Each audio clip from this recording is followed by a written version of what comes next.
Hello friends, welcome back to law media with Manish. आज हम लोग एक इम्पॉर्टेंट टॉपिक और डिस्कस करने जा रहे हैं, इंडियन कॉन्ट्रैक्ट एक्ट 1872 का ऑफर एंड इट्स टाइप्स। ये बहुत ही इम्पॉर्टेंट टॉपिक है और अक्सर शॉर्ट नोट्स में अच्छे एग्जाम्स में पूछा जाता है। तो सबसे पहले हम लोग जानेंगे कि ऑफर क्या होता है। ठीक है, तो थोड़ा बहुत आपने प्रीवियस वीडियोस में देखेंगे तो हम लोगों ने डिस्कस भी किया था। तो offer is considered as the starting point of any agreement, means it is the foundation of any agreement. क्यों? क्योंकि शुरुआत यहीं से होती है। आप सबसे पहले क्या करते हो, एक पार्टी दूसरी पार्टी को ऑफर देती है, एक्सप्रेस इम्प्लाइड किसी भी तरीके से वो ऑफर कर रहे हैं और दूसरी पार्टी उसको एक्सेप्ट कर रही है तो एक एग्रीमेंट बनता है। वो एग्रीमेंट इन्फोर्सेबल है तो कॉन्ट्रैक्ट बनता है। ये बेसिक चीजें हम लोगों ने पहले भी डिस्कस की हैं। तो offer is the starting point of in the formation of a contract and offer is the foundation of any agreement. अब इसकी डेफिनेशन भी जानना बहुत जरूरी है कि सेक्शन 2 सब क्लॉज ए में इंडियन कॉन्ट्रैक्ट एक्ट 1872 में इसकी डेफिनेशन दी है, जो कि ऐसे बोली जाती है, when one person signifies to another his willingness to do or to abstain from doing anything with a view to obtaining the assent of that other to such act or abstinence, he is said to make a proposal। तो ये definition यहाँ पे लिखी हुई है, आप इसको समझिए। और इस डेफिनेशन की सबसे बड़ी इंपॉर्टेंट बात ये है कि इसमें जो मेरे को फील होता है वो सबसे ज्यादा इंपॉर्टेंट पॉइंट ये है, with a view to obtaining the assent of that other. मतलब एक पार्टी दूसरी पार्टी को अपनी विलिंगनेस शो कर रहे हैं या ऑफर दे रहे हैं और इस व्यू पॉइंट के साथ कि वो उनकी कंसेंट ऑब्टेन करना चाहते हैं। अगर ये व्यू पॉइंट वहां पे नहीं है तो वो ऑफर नहीं माना जाएगा, वो ऑफर इनविटेशन टू ऑफर के एग्जाम्पल में आ जाता है। तो अभी आगे वीडियोस में मैं बताऊंगा कि what is the basic difference between offer and invitation to offer, और इसके बड़े सारे एग्जांपल्स हैं। तो ये बड़ी ही इंपॉर्टेंट डेफिनेशन है। और दोस्तों, कल मैंने एक सीरीज स्टार्ट की है, practical problems of business laws. तो उसमें होता क्या है कि आपके बहुत सारे एग्जाम्स में आपको प्रैक्टिकल प्रॉब्लम्स पूछी जाती। तो वो होती क्या है कि एक सिचुएशन दे दी आपको, ठीक है, और उस सिचुएशन में आपको ये बताना होता है कि इसमें लॉफुली क्या होगा। मतलब अलग अलग रेफरेंसेस के हिसाब से यहाँ पे क्या लॉ लगेंगे, क्या पॉइंट लगेगा, क्या लीडिंग केसेस लगेंगे, और उसके हिसाब से कोर्ट ने इसमें जजमेंट क्या दिया। तो वो प्रैक्टिकल प्रॉब्लम्स आप सीरीज जरूर देखिएगा। अभी एक ही वीडियो मैंने बनाया है, आगे मैं बहुत सारे उसमें ऐड करूंगा। और कल वाले जो वीडियोस में मैंने इसी सेक्शन का जिक्र किया है कि सेक्शन 2 सब क्लॉज ए आपकी ऑफर के बारे में जो बताता है, ठीक है। तो ये जरूर सीरीज देखिएगा, आपके लिए बहुत हेल्पफुल होगी। जो भी बच्चे लॉ के एग्जाम्स देते हैं किसी भी कोर्स में, उनमें इस टाइप के क्वेश्चंस आते हैं। खास करके सीए का एग्जाम होता है, क्लैट का एग्जाम होता है, सीएस का एग्जाम होता है, इनमें ये क्वेश्चन बहुत ज्यादा पूछे जाते हैं। क्लियर? तो ये हो गई ऑफर की definition, with a view to obtaining the assent of that other to such act or abstinence। तो abstain का मतलब क्या होता है, या abstinence का मतलब होता है कि किसी काम से आप किसी को रोक रहे हो, तो वो भी आपका ऑफर के एग्जाम्पल में आता है। तो ये आपका हो गया ऑफर। अब इसको हम क्लासिफाई करें तो यहाँ पे देखिए, मैंने पूरा ये चार्ट डायग्राम टाइप का बना के रखा हुआ है। एक्सप्रेस ऑफर पहला, दूसरा implied offer, specific offer, general offer, counter offer, standing offer, इसको ओपन ऑफर भी बोलते हैं, और एक है क्रॉस ऑफर। क्लियर? तो ये आपको सीक्वेंस में मिल जाएगा, डिस्क्रिप्शन में नोट्स में डाल दूंगा, आपको कोई प्रॉब्लम नहीं होगी। ये जो बोर्ड पे पूरा लिखा है इसकी फोटो भी क्लिक करके लास्ट में आपके आ जाएगी, तो वो भी आप देख सकते हैं, उसको पॉज करके उसका स्क्रीनशॉट लेके आप पढ़ सकते हैं, ठीक है। तो सबसे पहले स्टार्ट करते हैं कि एक्सप्रेस ऑफर क्या होता है। तो जनरली हम लोग ओरल या रिटन फॉर्म में जब ऑफर दे रहे हैं किसी को, तो पहला हो गया आपका वो एक्सप्रेस ऑफर, ओरल या रिटन फॉर्म में, ठीक है। जनरली हम लोग करते हैं, जैसे मान लीजिए आपको एक बाइक सेल करनी है, कार सेल करनी है, या कंप्यूटर सेल करना है, कुछ भी, तो आप दूसरी पार्टी को ओरली बोल के या रिटन कर रहे हैं, तो ये आपका एक्सप्रेस ऑफर के एग्जाम्पल में आ जाता है। बहुत ही सिंपल है। हम लोग ने जब टाइप्स ऑफ कॉन्ट्रैक्ट पढ़ा था वहां पे भी on the basis of formation में आपको याद होगा हम लोगों ने बोला था कि एक्सप्रेस कॉन्ट्रैक्ट होते हैं, क्लियर, और इम्प्लाइड कॉन्ट्रैक्ट होते हैं। ठीक उसी तरीके से यहाँ पे एक्सप्रेस ऑफर है, सेकंड आपका इम्प्लाइड ऑफर है। तो इम्प्लाइड क्या होगा दोस्तों, which can be inferred by the conduct of the parties. तो वहां पे आप अपने कंडक्ट से बता रहे। अब जैसे फॉर एग्जांपल हम लोग जाते हैं रेस्टोरेंट में, क्लियर, और हमने वहां पे जाके एक ऑर्डर प्लेस किया, तो ये इम्प्लाइड है। वहां पे एग्जांपल यही पढ़ा था कि इम्प्लाइड कॉन्ट्रैक्ट के एग्जांपल में आ जाएगा कि जो भी हम लोग वहां पे कंज्यूम करते हैं उसके लिए हम लोग पे करेंगे, ये कहने की जरूरत नहीं है, ठीक है। टैक्सी हायर करते हैं तो ये इम्प्लाइड है कि हम लोग उसके लिए पेमेंट करेंगे। तो ये इम्प्लाइड ऑफर के एग्जांपल्स में आ गए कि आपका इस तरीके से, जैसे best of the best example ये होता है कि आप ऑक्शन सेल में जब बिडिंग करते हैं, क्लियर, तो बिडिंग क्या है, जो करते हैं, बोली लगाते हैं, वो भी एक एग्जांपल है इम्प्लाइड ऑफर का, कि मतलब मैं इम्प्लाइडली ये ऑफर दे रहा हूं कि ये बिडिंग में अगर हमारा फाइनल होता है तो मैं उसको खरीदूंगा, क्लियर है। तो ये इम्प्लाइड ऑफर के एग्जांपल हो। थर्ड पे हम लोग बात करते हैं स्पेसिफिक ऑफर के बारे में। तो ये आपका थर्ड क्लासिफिकेशन हो गया स्पेसिफिक ऑफर। तो स्पेसिफिक क्या हो गया कि जब किसी एक इंडिविजुअल पर्सन को हम जो है ऑफर दे रहे हैं या फिर एक ग्रुप ऑफ पर्संस को दे रहे हैं। फॉर एग्जांपल मैं टीचर हूं और मैं अपने क्लास को कोई असाइनमेंट देता हूं, तो वो पर्टिकुलर उस ग्रुप ऑफ पर्संस या ग्रुप ऑफ स्टूडेंट्स के लिए हो गया, तो वो स्पेसिफिक ऑफर के एग्जांपल में आ जाएगा। इसमें यहां से कुछ कुछ लीडिंग केसेस हम लोग डिस्कस करना स्टार्ट करेंगे। तो बोल्टन वर्सेस जोन्स ये केस है स्पेसिफिक ऑफर का। तो बहुत ही लेमैन तरीके से हम आपको समझा देते हैं। फॉर एग्जांपल ए ने अपना बिजनेस बी को बेच दिया, क्लियर, तो ओनरशिप अब किसके पास हो गई, बी के पास हो गई।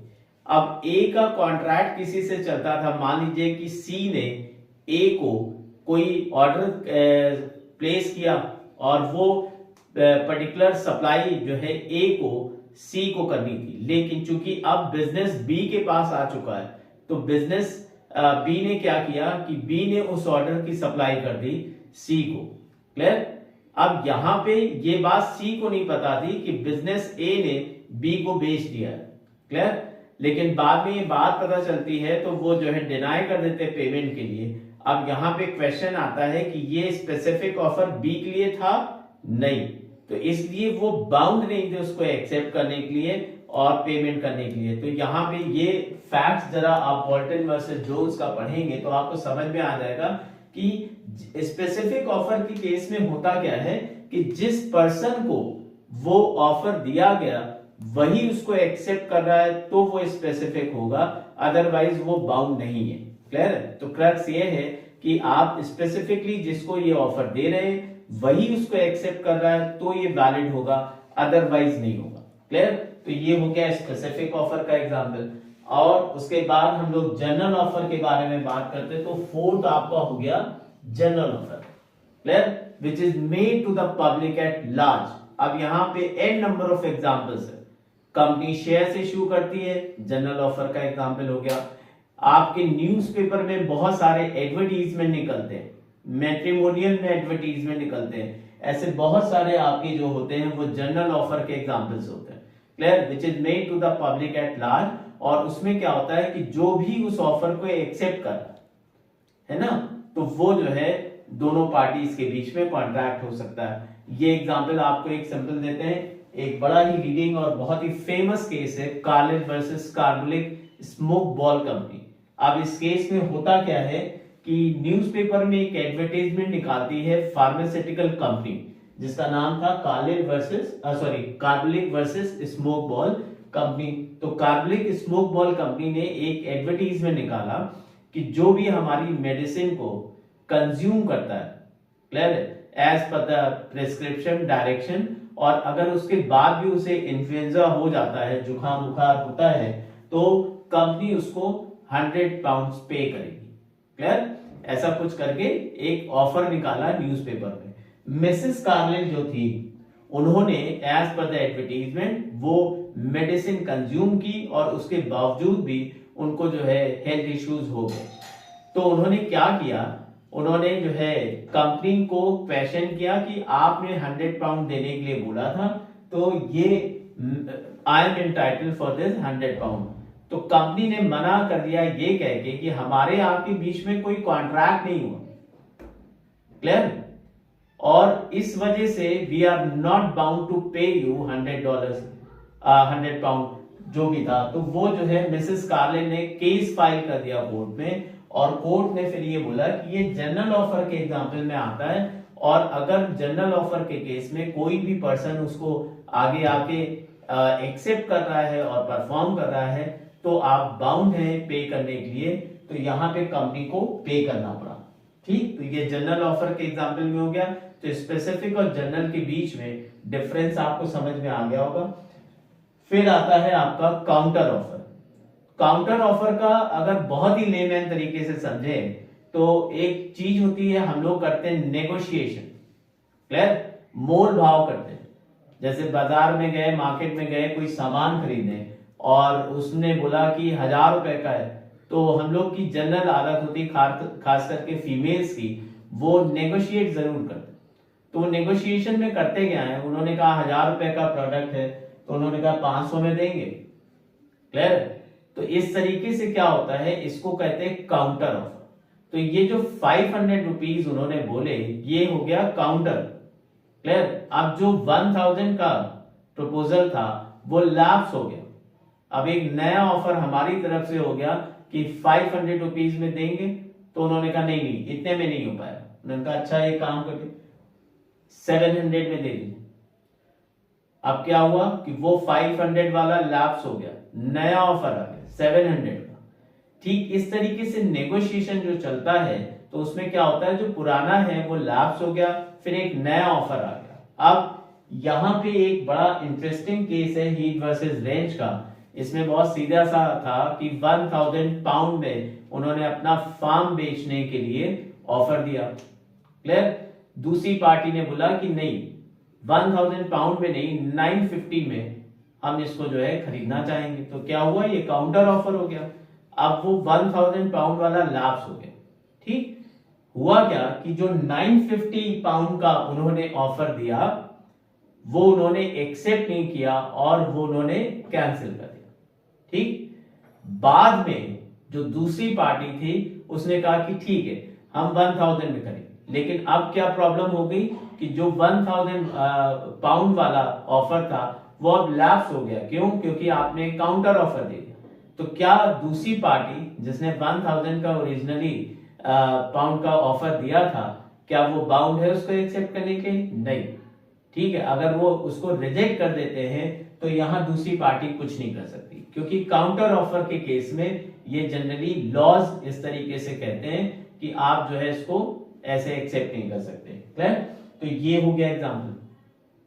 अब इस केस के भी फैक्ट्स आप पढ़ के देखिएगा तो अल्टीमेटली आपको जो है बात यही मिलेगी कि इसमें कोर्ट ने जजमेंट क्या दिया। फिर नेक्स्ट आपका 5th का ये काउंटर ऑफर, 6 आपका हो गया स्टैंडिंग ऑफर। स्टैंडिंग ऑफर को हम क्या कहते हैं, ओपन ऑफर भी कहते हैं, कॉन्टिन्यूअस ऑफर भी कहते हैं। तो इसका आपको एग्जांपल क्या मिलेगा कि जैसे हम लोग इसको सबसे अच्छे एग्जांपल में लेते हैं टेंडर में। आप लोगों को शायद पता होगा टेंडर क्या होता है। बड़े बड़े कॉन्ट्रैक्ट होते हैं और गवर्नमेंट मान लीजिए कि एक ओवरब्रिज बनना है तो उसके लिए एक टेंडर नोटिस निकाला न्यूज़पेपर में। तो बड़ी बड़ी जो कंपनीज होती हैं वो जाते हैं वहां पे अपनी प्राइस कोट करते हैं। क्लियर? और इसमें गवर्नमेंट को जिसकी भी प्राइस फीजिबल लगती है उसके साथ वो कॉन्ट्रैक्ट करते हैं। तो इसमें और जनरल ऑफर में बेसिक डिफरेंस क्या है? जनरल ऑफर क्या है? It is made to the public at large. ठीक है, अब यहां पे और यहां पे डिफरेंस बस इतना है कि टेंडर भी एक टाइप का जनरल ऑफर है, न्यूज़पेपर में दिया जाता है, इंटरनेट के थ्रू दिया जाता है। आजकल टेक्नोलॉजी का वो हो गया तो ये भी एक ऑप्शन होता है। अब वहां पे आप जो है ऑनलाइन भर सकते हैं। पहले क्या होता था कि ऑफलाइन मोड में जाके आपको प्राइस कोट करनी होती थी। लेकिन यहाँ पे बस डिफरेंस ये है कि ये टाइम बाउंड होता है, मतलब कि ये स्टैंडिंग या कॉन्टिन्यूअस या ओपन ऑफर एक समय के लिए सीमित है कि इस टाइम पीरियड के अंदर ही आपको इसके प्राइसेस कोट करके देने हैं और फिर दूसरी पार्टी उसको मतलब गवर्नमेंट उसको एक्सेप्टेंस देगी। जिसके साथ एक्सेप्टेंस देगी वो दोनों पार्टीज के बीच में कॉन्ट्रैक्ट होगा और फिर वो उसको कंटिन्यू करें। तो this is the best example of standing और ओपन ऑफर और कंटिन्यूअस ऑफर। ठीक, ये याद रखिएगा। और लास्ट है आपका क्रॉस ऑफर। ये बड़ा इंटरेस्टिंग होता है। ठीक है, तो क्रॉस ऑफर में होता क्या है कि एक पार्टी किसी एक प्रोडक्ट को ऑफर कर रही है एक स्पेसिफिक प्राइस पे, और बाय चांस, बड़ा रेयर केस में ऐसा होता है, मान लीजिए कि parties are at the distance place, face to face वाले में बड़ा रेयर होता है, ये पार्टीज डिस्टेंट प्लेसेस में है, दूर दूर है, तो वो पता चला एक स्पेसिफिक प्रोडक्ट एक स्पेसिफिक प्राइस पे ऑफर कर रहे हैं और दूसरी पार्टी सेम उसी टाइप का प्रोडक्ट उसी प्राइस पे उनको ऑफर कर रहे हैं। ठीक, तो ऐसा बहुत रेयर होता है, लेकिन अगर होता है तो ये क्रॉस ऑफर का एग्जांपल हो गया। Same identical product identical price पे जो है आप ऑफर कर रहे हैं, तो वो क्रॉस ऑफर हो गया। अब क्वेश्चन ये होता है कि क्या ये वैलिड होगा cross offer? No, it is not considered as valid offer in the eyes of law. तो क्रॉस ऑफर के केस में ये सबसे बड़ी प्रॉब्लम आती है। आप दोस्तों मुझे आप कमेंट बॉक्स में टेन वर्सेस हॉफमैन एक बहुत ही लीडिंग केस है जो कि क्रॉस ऑफर से रिलेटेड है, इसमें क्या हुआ था बेसिकली आप हमें बताइएगा कमेंट बॉक्स में लिख के कि इस केस के फैक्ट्स क्या है। क्लियर? फिर इसके बाद मैं आपको ये भी बताऊंगा कि इसमें जो है कोर्ट का जजमेंट क्या है।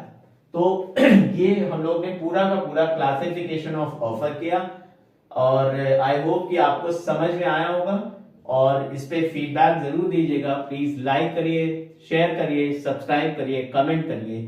Thank you, keep learning, keep watching law mania with Manish.